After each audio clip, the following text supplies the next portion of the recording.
Sir, Hindu രാഷ്ട്ര ഒരു മറാത്തി ദിനപത്രമാണ്. 1948 ജനുവരി 31 പുറത്തിറങ്ങിയ ആ പത്രം പറഞ്ഞു, മഹാത്മാഗാന്ധി കൊല്ലപ്പെട്ടു, വധിച്ചത് നാഥുറാം ഗോഡ്സെ എന്ന ഈ പത്രത്തിൻ്റെ എഡിറ്ററാണ്. കോടതിയിൽ വാദം വന്നു, വിധി വന്നു, ഗോഡ്സെയെ വധിക്കുവാൻ തീരുമാനിച്ചു. ഗോഡ്സെയെ കോടതിയിൽ വിളിച്ചു പറഞ്ഞു, അഖണ്ഡ ഭാരതം അമർ രഹേ. സത്യത്തിൽ ഗോഡ്സെയുടെ പ്രവൃത്തി എത്രത്തോളം RSSനെ ബാധിച്ചു? ഗാന്ധിവധവുമായി ബന്ധപ്പെട്ടിട്ട് ഏറ്റവും കൂടുതൽ വിവാദങ്ങളിൽ അല്ലെങ്കിൽ ഏറ്റവും കൂടുതൽ ചർച്ച ചെയ്യപ്പെടുന്നത് സ്വാതന്ത്ര്യാനന്തരം RSSുമായി ബന്ധപ്പെടുത്തിയാണ്. അത് ഗോഡ്സെയെ RSSുമായി ലിങ്ക് ചെയ്യുകയും അങ്ങനെ RSS ആണ് ഇതിൻ്റെ പുറകിൽ എന്നുള്ള ഒരു ചർച്ചയാണ് പൊതുവെ നമ്മളെല്ലാവരും കേട്ടിരുന്നത്. അപ്പോൾ ഇവിടെ നമ്മൾ എടുത്ത് പറയേണ്ട ഒരു വിഷയം, ഒരുപക്ഷെ കൂടുതൽ ചർച്ച ചെയ്യപ്പെടാത്തൊരു വിഷയമുണ്ട്. ഗാന്ധി വധത്തെ തുടർന്ന് ഗോഡ്സെ അന്ന് സ്വയം അറിയപ്പെടുന്ന ഹിന്ദു മഹാസഭയുടെ പ്രവർത്തകനാണ്. അദ്ദേഹം ഹിന്ദു മഹാസഭ കൂടാതെ അദ്ദേഹത്തിൻ്റെതായ ഒരു സംഘടന അദ്ദേഹം രൂപീകരിച്ചിട്ടുണ്ടായിരുന്നു. 1932 മുതൽ അദ്ദേഹം ഹിന്ദു മഹാസഭയിൽ പ്രവർത്തിക്കുന്നുണ്ടായിരുന്നു. അപ്പം സ്വാഭാവികമായിട്ടും RSSുമായിട്ടും അദ്ദേഹം അതിനു മുമ്പ് പ്രവർത്തിച്ചിരുന്നതോടെ പറയുന്നു. പക്ഷേ ആ സമയത്ത് RSS എന്ന് പറയുന്നത് സെൻട്രൽ പ്രവിശ്യയിൽ മാത്രം ഒതുങ്ങുന്ന ഒരു ചെറിയ സംഘടനയായിരുന്നു. 32കൾക്ക് മുമ്പ് 25ലാണ് രാഷ്ട്രീയ സ്വയം സേവക സംഘം തുടങ്ങുന്നത്. പക്ഷേ ആശയപരമായിട്ട് ഇവരെല്ലാവരും ഹിന്ദുത്വ രാഷ്ട്രീയം അല്ലെങ്കിൽ നമ്മളിന്ന് പറയുന്ന ഹിന്ദുത്വ കാഴ്ചപ്പാടിലൂടെ ഒരേപോലെ ചിന്തിക്കുന്ന ആൾക്കാരായിരിക്കാം. അപ്പോൾ ഹിന്ദു മഹാസഭ എന്ന് പറയുന്നത് RSSന് രണ്ട് എൻറ്റിറ്റിയാണ്. അപ്പോൾ ഹിന്ദു മഹാസഭയിൽപ്പെട്ട അദ്ദേഹം ഔദ്യോഗികമായിട്ട് ഹിന്ദു മഹാസഭയുടെ അംഗമായിരുന്നു. ഈ ഇതിൽ ഗാന്ധിവധത്തിൽ ഒന്നാം പ്രതിയാകുകയും അതിൽ ശിക്ഷ വാങ്ങി വധശിക്ഷയ്ക്ക് വിധിച്ചത്. പക്ഷേ ഇവിടെ എടുത്തു പറയേണ്ടത് നെഹ്റു സർക്കാർ RSSനെ നിരോധിച്ചു. RSSനെ നിരോധിക്കുകയും എന്നാൽ RSSുമായി ബന്ധപ്പെട്ട ഒരാളെയും ഈ കേസിൽ പ്രതിയാക്കിയിട്ടില്ല. അപ്പോൾ അവിടെയാണ് നമ്മളൊരു ഗൂഢാലോചന കൂടെ കാണുന്നത്. കാരണം ഗോഡ്സെ 32 ശേഷം RSSൻ്റെ പ്രവർത്തനങ്ങളിൽ സജീവമായി പ്രവർത്തിച്ചതായിട്ട് ഒരു തരത്തിലുമുള്ള റെക്കോർഡില്ല. അതേസമയം അദ്ദേഹം ഒരു പത്രപ്രവർത്തകൻ എന്നുള്ള നിലയിൽ മറാഠി 2 പത്രങ്ങളാണ് അദ്ദേഹം നടത്തിയിരുന്നത്. ആദ്യം അദ്ദേഹത്തിൻ്റെ പത്രത്തിൻ്റെ പേര് അഗ്രാണി എന്നായിരുന്നു. പിന്നീടാണ് അദ്ദേഹം ഹിന്ദു രാഷ്ട്ര എന്നുള്ള പത്രത്തിലേക്ക് പേര് മാറ്റുന്നത്. മറാഠി പത്രമാണ്. അത് ഹിന്ദു മഹാസഭയുമായിട്ടാണ് ബന്ധം. കാരണം അന്ന് രാഷ്ട്രീയ സ്വയം സേവക സംഘം ദേശീയ തലത്തിൽ അറിയപ്പെടുന്ന ഒരു പ്രസ്ഥാനവും ആയിരുന്നില്ല. പാകിസ്ഥാൻ രൂപീകരണവും അതിനെ തുടർന്നുണ്ടായ വംശീയ കലാപവും ലക്ഷക്കണക്കിന് അഭയാർത്ഥികൾ കിഴക്കൻ പാകിസ്ഥാനിൽ നിന്നും പടിഞ്ഞാറൻ പാകിസ്ഥാനിൽ നിന്നും ഇങ്ങോട്ട് ഒഴുകുന്ന സാഹചര്യത്തിൽ ആണ് RSSൻ്റെ പ്രവർത്തനം. RSS അവിടെ ശരിക്കും അഭയാർത്ഥികളായ വന്ന ഹിന്ദുക്കൾക്ക് അവർക്ക് വോളണ്ടറി സംഘടന എന്നുള്ള തരത്തിലുള്ള സഹായം നൽകുന്ന ഒരു സംഘടനയാണ്. അപ്പോൾ RSS നോട്ടീസബിൾ ആകുന്നതും RSS ശ്രദ്ധയിൽ വരുന്നതും, അതായത് ജനങ്ങളുടെ ശ്രദ്ധയിൽ വരുന്നതും മാധ്യമങ്ങളുടെ ശ്രദ്ധയിൽ വരുന്നതും പാർട്ടീഷനോടനുബന്ധിച്ചിട്ടുള്ള വർഗീയ കലാപങ്ങളെ തുടർന്നുണ്ടായ വൻപിച്ച ഈ ഇതുണ്ടല്ലോ റെഫ്യൂജീസ് അഭയാർത്ഥികൾക്ക് സഹായം നൽകി. അപ്പോൾ അതിനെ തുടർന്നുള്ള ഒരു പശ്ചാത്തലത്തിൽ നിന്നാണ് രാഷ്ട്രം വിഭജിക്കുന്നു. 1946 മുതലായി ഈ കലാപം തുടങ്ങുന്നതും അഭയാർത്ഥികളുടെ ഒഴുക്കുണ്ടാകുന്നതും. അപ്പം 48 ആകുമ്പോഴത്തേക്ക് ജനുവരി 30 മഹാത്മാഗാന്ധിയെ വധിക്കുന്നത്. അപ്പോൾ ഇവിടെ നമ്മൾ RSSനെ എന്തിനാണ് ഗവൺമെൻറ് നിരോധിച്ചത്? അങ്ങനെ RSS പ്രതിസ്ഥാനത്താണെങ്കിൽ ഗൂഢാലോചനയിൽ പോലും RSSുമായി ബന്ധപ്പെട്ട ഒരാളെയും ഉൾപ്പെടുത്തിയിട്ടില്ല. പക്ഷേ RSS സവർക്കറുടെ പേര് അതിലേക്ക് വലിച്ചിടുന്നു. സവർക്കർ RSS അല്ല. അവിടെയാണ് രണ്ടാമത്തെ ഒരു വിഷയം. സവർക്കർ ഇതിൽ 10ാമത്തെ പ്രതിയായിരുന്നു. ഗൂഢാലോചനയാണ് അദ്ദേഹത്തിൽ ആരോപിക്കപ്പെട്ടത്. അദ്ദേഹത്തിനെ കോടതി വെറുതെ വിട്ടു. അപ്പോൾ സവർക്കറുടെ ത്യാഗപൂർണമായൊരു ജീവിത ചരിത്രമുണ്ട്. 1907 തന്നെ അദ്ദേഹം അറിയപ്പെടുന്ന അന്ന് അദ്ദേഹം ബ്രിട്ടനിൽ പഠിക്കാൻ പോകുന്നു. അവിടെ തന്നെ അന്ന് ദേശീയ ഗാന്ധിജി ഇന്ത്യൻ രാഷ്ട്രീയത്തിൽ വരുന്നതിന് വളരെ മുന്നേ തന്നെ സവർക്കർ അറിയപ്പെടുന്ന നമ്മുടെ സ്വാതന്ത്ര്യ സമര സേനാനിയായി മാറിയിരുന്നു. 1907 അതായത് 1957 സായുധ സമരത്തിന്റെ സമരത്തെ ഒന്നാം സ്വാതന്ത്ര്യ സമരം എന്ന് പറഞ്ഞ സ്വാതന്ത്ര്യ സമരം എന്ന് പറഞ്ഞാൽ അദ്ദേഹം പുസ്തകം എഴുതി ഫസ്റ്റ് വാർ ഓഫ് ഇൻഡിപെൻഡൻസ് എന്നുള്ളത്. അതാണ് നമ്മളിപ്പോൾ ചരിത്രം അംഗീകരിച്ചിട്ടുള്ളത്. ആ പുസ്തകം രചിക്കുന്ന ആ കാലഘട്ടത്തിലാണ് പുസ്തകം രചിക്കുന്നത്. അത് ബ്രിട്ടീഷ് ഗവൺമെൻറ്, അത് ബ്രിട്ടനിലാണ് അദ്ദേഹം ചെയ്യുന്നത്, ബ്രിട്ടനിൽ നിരോധിക്കുകയും ചെയ്യുന്നു. പക്ഷേ ഈ സമയത്ത് ഗാന്ധിജി അന്ന് ദക്ഷിണാഫ്രിക്കയിലെ പ്രവർത്തനത്തിലായിരുന്നു. ദക്ഷിണാഫ്രിക്കയിൽ നിന്ന് അദ്ദേഹം ഇവിടെ വരികയും ബ്രിട്ടനിൽ വരികയും ആ സമയത്ത് അന്നത്തെ ഈ ദേശീയ തലത്തിൽ തീവ്ര നിലപാടെടുക്കുന്ന ആൾക്കാരെയായിട്ട് അദ്ദേഹം മീറ്റ് ചെയ്തിരുന്നു. അതിനുശേഷം ഗാന്ധിജി തിരിച്ച് കപ്പലിൽ യാത്ര ചെയ്യുമ്പോൾ ഗാന്ധിജി എഴുതുന്ന ബുക്കാണ് ഹിന്ദു സ്വരാജ് എന്ന ഗാന്ധിയുടെ ആദ്യത്തെ പുസ്തകം. പക്ഷേ അതിൽ അദ്ദേഹം ഈ ഇന്ത്യയുടെ സ്വാതന്ത്ര്യം എങ്ങനെ ആയിരിക്കണം, അതിൽ നമ്മൾ വിപ്ലവ പ്രവർത്തനങ്ങളിലൂടെ രാജ്യത്തെ സ്വാതന്ത്ര്യത്തിലേക്ക് കൊണ്ടുവരാൻ പറ്റും, അതോ സഹന സമരമാകണോ?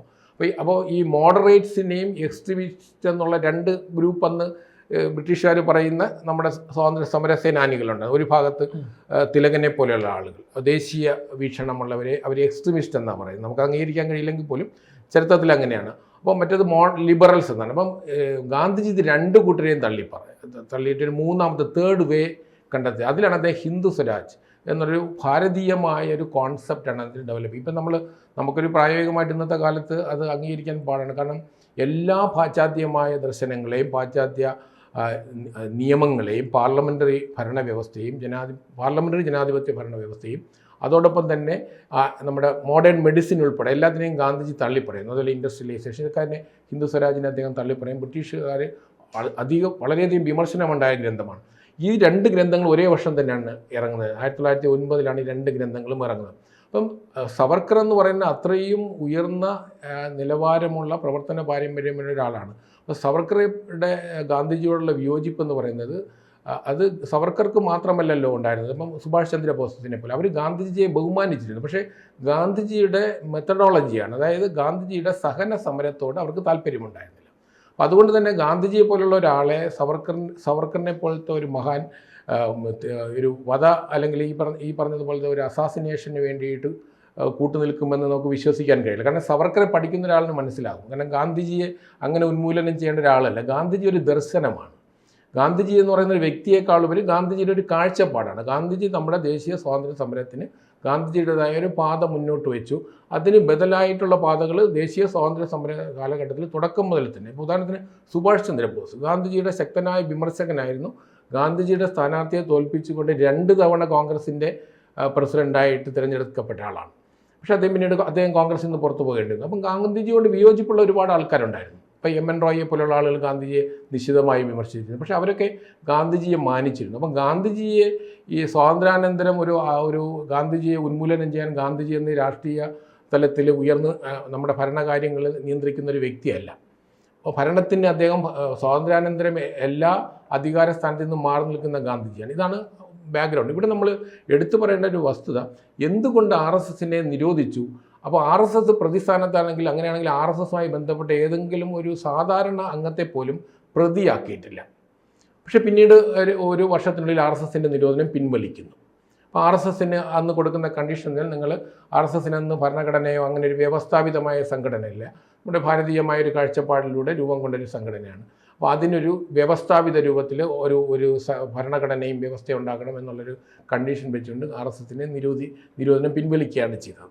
അപ്പം പക്ഷേ നമ്മൾ ശ്രദ്ധിച്ചു കഴിഞ്ഞാൽ അന്ന് മുതൽ നമ്മുടെ ഒരു ലിബറൽ ഇടതുപക്ഷ കോൺഗ്രസ് ലിബറൽ ഗ്രൂപ്പ് പൂർണ്ണമായിട്ടും ഗാന്ധിവധവും RSSുമായി ബന്ധപ്പെട്ടാണ് എല്ലാ ചർച്ചയും നടന്നത്. അപ്പോൾ ഈ ഒരു ഭാഗത്ത് ഈ തരത്തിലുള്ള ചർച്ചകൾ വന്നു. അപ്പോൾ ഞാനൊരു ഗവേഷക വിദ്യാർത്ഥിയായിട്ട് 83 ഹിന്ദു ദേശീയതയെക്കുറിച്ച് കേരള സർവകലാശാലയിൽ PhD ചെയ്ത ഒരാളാണ്.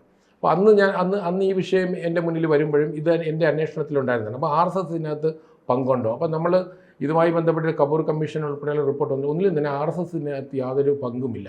അപ്പോൾ അതിനകത്ത് ഒരു വിമർശനം പറഞ്ഞ ഏതോ സ്ഥലത്ത് RSS പ്രവർത്തകർ മധുരം വിളമ്പിയെന്നാണ്. അങ്ങനെയാണ് പറയുന്നത്. പക്ഷേ അതൊന്നും ഔദ്യോഗികമായിട്ടല്ല, അനൗദ്യോഗികമായി പറയുന്ന കാര്യമാണ്. പക്ഷേ RSSനെ പ്രതിസ്ഥാനത്ത് നിർത്തിക്കൊണ്ടാണ് കമ്മ്യൂണിസ്റ്റുകാരും കോൺഗ്രസ്സുകാരും ഒക്കെ തന്നെ അന്ന് മുതൽ ഇന്ന് വരെ തുടരുന്നത്. ഈ ഗോഡ്സെയുടെ കോടതിയിലെ വാദങ്ങൾ, സ്വയമാണ് ഗോഡ്സെ കോടതിയിൽ വാദിച്ചത്. കോടതിയിൽ വാദിച്ച മഹാത്മാഗാന്ധിയെ കൊലപ്പെടുത്താനുള്ള തൻ്റെ കാരണങ്ങൾ എന്തൊക്കെയാണെന്ന് അദ്ദേഹം അവിടെ വാദിച്ചു, ഗോഡ്സെ വാദിച്ചു. ഗോഡ്സെയുടെ വാദങ്ങൾ പത്രങ്ങൾ റിപ്പോർട്ട് ചെയ്യാൻ അവിടെ ഇന്ത്യൻ സർക്കാർ സമ്മതിച്ചില്ല. പോലീസ് ഇടപെട്ടു. ഗോഡ്സെയുടെ വാദങ്ങൾ കീറിക്കളഞ്ഞു. അതായത് പത്രങ്ങൾ റിപ്പോർട്ട് ചെയ്യാൻ പാടില്ല എന്നതായിരുന്നു നയം.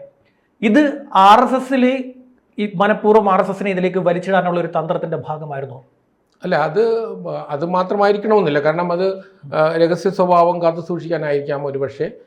അന്ന് RSSുമായി ബന്ധപ്പെട്ടിട്ടായിരിക്കാൻ സാധ്യതയുണ്ടെന്ന് എനിക്ക് തോന്നുന്നില്ല. കാരണം വസ്തുതകളെ യഥാവിധി പുറത്തു കൊണ്ടുവരുന്നതിനുള്ള ശ്രമം ഉണ്ടായില്ല. ഗാന്ധിജിക്ക്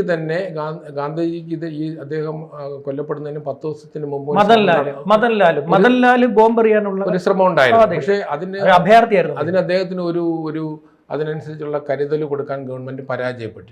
അപ്പോൾ അതൊരു പ്രധാന വിഷയം അവിടെ നിൽക്കട്ടെ. പക്ഷേ ഇവിടെ നമ്മൾ എടുത്തു പറയേണ്ടത് ഗാന്ധിജിയുടെ വധം അല്ല നമ്മളിപ്പോൾ ചർച്ച ചെയ്യുന്നത്. ഗോഡ്സെ ഗാന്ധിജിയെ വധിച്ചത് ഇന്ത്യയിലെ ഹിന്ദുത്വ രാഷ്ട്രീയത്തിന് എങ്ങനെയാണ് അഫക്റ്റ് ചെയ്തത്? അത് ഗോഡ്സെ ഹിന്ദുത്വ രാഷ്ട്രീയത്തിൻ്റെ ശത്രുവാണോ മിത്രമാണോ? അപ്പം ഞാൻ ഒറ്റ വാക്കിൽ എന്നോട് ചോദിച്ചാൽ ഞാൻ പറയും ഹിന്ദുത്വ രാഷ്ട്രീയത്തിൻ്റെ ശത്രുപക്ഷത്ത് നിൽക്കുന്ന ആളാണ് ഗോഡ്സെ എന്ന് പറയും. കാരണം ഹിന്ദുത്വ രാഷ്ട്രീയത്തിൻ്റെ അല്ലെങ്കിൽ ഭാരതീയ സംസ്കാരത്തിൻ്റെ ഒരു ഭാഗമല്ല അസാസിനേഷൻ എന്ന് പറയുന്നത്. അപ്പം നമ്മളെ സംബന്ധിച്ചിടത്തോളം ആശയങ്ങളുടെ സംഘർഷം നമ്മൾ അംഗീകരിക്കുന്നുണ്ട്. അപ്പം വ്യക്തി ഉന്മൂലനം കൊണ്ട് ആശയം ഇല്ലാതാകുന്നില്ല. അപ്പം ഗാന്ധിജിയെ വധിച്ചതുകൊണ്ട് ഗാന്ധിജിയുടെ ദർശനങ്ങൾ ഇല്ലാതാകുന്നില്ല. അപ്പം മാത്രമല്ല അത് കൂടുതൽ ശാക്തീകരിക്കുകയാണ് ചെയ്യുന്നത്. അപ്പം ആ തരത്തിലൊരു ദർശന സംവാദത്തിൽ വിശ്വസിക്കുന്നവരാണ് ഹിന്ദുത്വ രാഷ്ട്രീയത്തിൻ്റെ വക്താക്കൾ. അതിൻ്റെ ആരാണെങ്കിലും ഹിന്ദുത്വ രാഷ്ട്രീയത്തെ മുന്നോട്ട് കൊണ്ടുപോകും. രാഷ്ട്രീയപരമായിട്ട് എങ്ങനെ ബാധിച്ചു? രാഷ്ട്രീയമായിട്ട് ബാധിക്കാനെന്ന് പറയാൻ കാരണം 1948 രാഷ്ട്രീയ സ്വയംസേവക സംഘത്തെ നിരോധിക്കുന്ന സമയത്ത് അങ്ങനെ ഒരു രാഷ്ട്രീയ പാർട്ടി RSSുമായി ബന്ധപ്പെട്ടുണ്ടായിരുന്നില്ല. അപ്പം നിരോധനത്തിന് ശേഷമാണ് RSS പൂർണ്ണമായിട്ട് രാഷ്ട്രീയത്തിൽ നിന്ന് മാറി നിന്ന് ദേശസ്നേഹത്തിൻ്റെ തലത്തിലേക്ക്. കാരണം അതിന് ഡോക്ടർ ഹെഗ്ഡെവർ മുന്നോട്ട് വെച്ചൊരു ദർശനം എന്ന് പറയുന്നത് 1000 വർഷം ഇന്ത്യ അടിമത്തത്തിലാണ്ടത് എന്തുകൊണ്ട്? നമ്മൾ മഹത്തായ സംസ്കാരവും ഒരുപാട് പാരമ്പര്യമുള്ളൊരു സമൂഹം, ലോകത്തുള്ള എല്ലാ വിഭാഗങ്ങളും വന്ന് നമ്മളെ കീഴടക്കി 1000 വർഷം ഭരിച്ചു. അതിൻ്റെ പ്രധാന കാരണം നമ്മുടെ രാഷ്ട്ര ശരീരത്തിലെ പ്രതിരോധ ശേഷി നഷ്ടപ്പെട്ടു. അപ്പോൾ അത് നമ്മളെ ഒരു അധികാര രാഷ്ട്രീയത്തിന് പുറത്തു നിന്നുകൊണ്ട് രാഷ്ട്ര ശരീരത്തെ ശാക്തീകരിക്കാനായിട്ടാണ് അദ്ദേഹം ഈ രാഷ്ട്രീയതരമായ ഒരു സ്വയം സേവകൻ എന്നുള്ള ഒരു കാഴ്ചപ്പാട്, വോളണ്ടറി ആയിട്ട് പ്രവർത്തിക്കുന്ന ദേശസ്നേഹികളുടെ ഒരു തലം, നമ്മുടെ ശരീരത്തിലെ വെയിൻ പോലെ രാജ്യത്തിൻ്റെ നാഡീ ഞരമ്പുകളായിട്ട് വർക്ക് ചെയ്യാനായിട്ട് എന്നുള്ള കാഴ്ചപ്പാട് രൂപീകരിക്കുന്നത്. ഒരു മെഡിക്കൽ ഡോക്ടർ എന്ന തരത്തിലൊരു ഇമ്മ്യൂണിറ്റി കൊടുക്കുക രാജ്യത്തിന്. കാരണം രാജ്യം എന്തായാലും സ്വതന്ത്രമാകും. പക്ഷേ ഈ സ്വാതന്ത്ര്യം നിലനിൽക്കണമെങ്കിൽ രാജ്യസ്നേഹം ഉള്ള ഒരു തലമുറ ഉണ്ടാകണം. അതിന് വേണ്ടിയിട്ടാണ് എൻ്റെ ചോദ്യത്തിലേക്ക് വരികയാണ്. അതായത് ഹിന്ദുത്വ രാഷ്ട്രീയത്തിനെ എത്ര വർഷം ഗോഡ്സെയുടെ ഈ ഒരു പ്രവൃത്തി കൊണ്ട് പിടിച്ചു കെട്ടിയിടാൻ വളർച്ചയെ 1950 ഭാരതീയ ജനസംഘം രൂപീകരിക്കുന്നു. അപ്പോൾ RSSൻ്റെ സപ്പോർട്ടോടെയാണ് രൂപീകരിക്കുന്നത്. അപ്പോൾ അങ്ങനെയാണ് RSSുമായി ബന്ധപ്പെട്ട രാഷ്ട്രീയ പാർട്ടി രൂപം കൊള്ളുന്നത്. പക്ഷേ ആ രാഷ്ട്രീയ പാർട്ടിക്ക് അതിശക്തമായി ഇന്ത്യയിൽ വളർന്നു വരാൻ കഴിയാതെ പോയി. അന്ന് പ്രധാനമായിട്ട് ഹിന്ദി ബെൽറ്റിൽ, പ്രധാനമായിട്ടും അന്ന് ഇന്നത്തെ മധ്യപ്രദേശ് അല്ലെങ്കിൽ രാജസ്ഥാൻ, അങ്ങനെ ഒരു സെൻട്രൽ ഇന്ത്യയുമായി ബന്ധപ്പെട്ടുള്ള ചില പ്രവിശ്യകൾക്കപ്പുറം അത് വളരാൻ ആദ്യകാലത്ത് കഴിഞ്ഞിരുന്നില്ല. അതിൻ്റെ പ്രധാന കാരണം ഗാന്ധി വധത്തിൻ്റെ മുഴുവൻ പാപഭാരവും RSSൻ്റെ ഭാഗമായി ജന്മം കൊണ്ട ഭാരതീയ ജനസംഘത്തിൻ്റെയും ഭാഗത്ത് കൊണ്ടുവയ്ക്കുകയുണ്ടായി. അപ്പം ഗാന്ധി വധത്തിൻ്റെ പിഴ മൂളേണ്ടി വന്നത് RSSും ഹിന്ദു മഹാസഭയെല്ലാം ഓർക്കണം. കാരണം ഹിന്ദു മഹാസഭയെ നെഹ്റു നിരോധിച്ചില്ല, RSSനെ നിരോധിച്ചു. അപ്പം ഗാന്ധി വധത്തിലെ പ്രതിസ്ഥാനത്ത് നിൽക്കുന്ന എല്ലാവരും ഹിന്ദു മഹാസഭയുമായിട്ട് ബന്ധപ്പെട്ടവരാണ്. പക്ഷേ RSSലെ ഒരാളും പ്രതിസ്ഥാനത്ത് വന്നുമില്ല. പക്ഷേ നിരോധിച്ചത് RSSനെയാണ്. അപ്പം കാരണം RSSൻ്റെ ഭാവിയെക്കുറിച്ച് ഒരുപക്ഷെ നെഹ്റുവിന് വിശാലമായി ഒരു കാഴ്ചപ്പാടുണ്ടായിരിക്കും. ഇത് രാജ്യത്ത് വളരാൻ സാധ്യതയുണ്ട്, അദ്ദേഹം തിരിച്ചറിഞ്ഞിരിക്കണം. അതുകൊണ്ടാണ് ഒരു പ്രചണ്ഡമായ പ്രചരണം 50കൾ മുതൽ തന്നെ RSSനെതിരായി വന്നിരുന്നു. അപ്പോൾ RSSനെ കുറിച്ച് ഞാൻ കേൾക്കുന്നതും ഗാന്ധി വധവുമായി ബന്ധപ്പെടുത്തിയാണ്. അപ്പോൾ ഞാൻ കോളേജ് വിദ്യാർത്ഥി ആയിരിക്കുന്ന സമയത്ത് RSSനെ കുറിച്ച് കേൾക്കുന്നത്, അന്ന് പ്രവർത്തനം RSS കേരളത്തിൽ വ്യാപകം അത്രയും ശക്തമല്ലായിരുന്നു, മാധ്യമങ്ങളിലൊന്നും വന്നില്ല. പക്ഷേ ഗാന്ധി വധവുമായിട്ട് ബന്ധപ്പെടുത്തിയാണ് കേൾക്കുന്നത്. അപ്പോൾ സ്വാഭാവികമായിട്ടും ഇവിടുത്തെ ഭൂരിഭാഗവും അങ്ങനെയാണ്.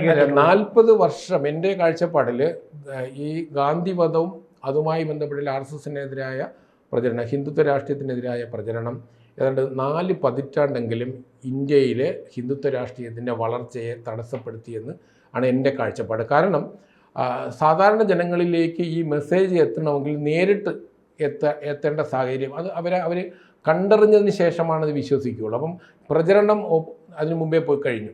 അപ്പോൾ രാഷ്ട്രീയമായിട്ടും ഭരണകൂടവും ഒക്കെ വളരെ ശക്തമായ രീതിയിലുള്ള പ്രവർത്തനം കൊണ്ട് ആ തരത്തിൽ രാഷ്ട്രീയ സ്വയംസേവക സംഘത്തിനെ എല്ലാ കാലത്തും പ്രതിസ്ഥാനത്ത് നിർത്തി പ്രചരണം നടത്തും. പക്ഷേ നിയമപരമായിട്ട് നിങ്ങൾക്ക് ഇന്ന് പറയാൻ കഴിയില്ല. നിങ്ങൾ ഇപ്പം സീതാറാം കേസരി ഉൾപ്പെടെയുള്ളവർ അതിൽ ശിക്ഷിക്കപ്പെട്ടിട്ടുണ്ട്. കാരണം RSS ഇത് ഗാന്ധിവധത്തിൻ്റെ പ്രതിസ്ഥാനത്തെന്ന് പറഞ്ഞ് നിയമപരമായിട്ട് നിങ്ങൾ ശിക്ഷിക്കുമെന്ന്.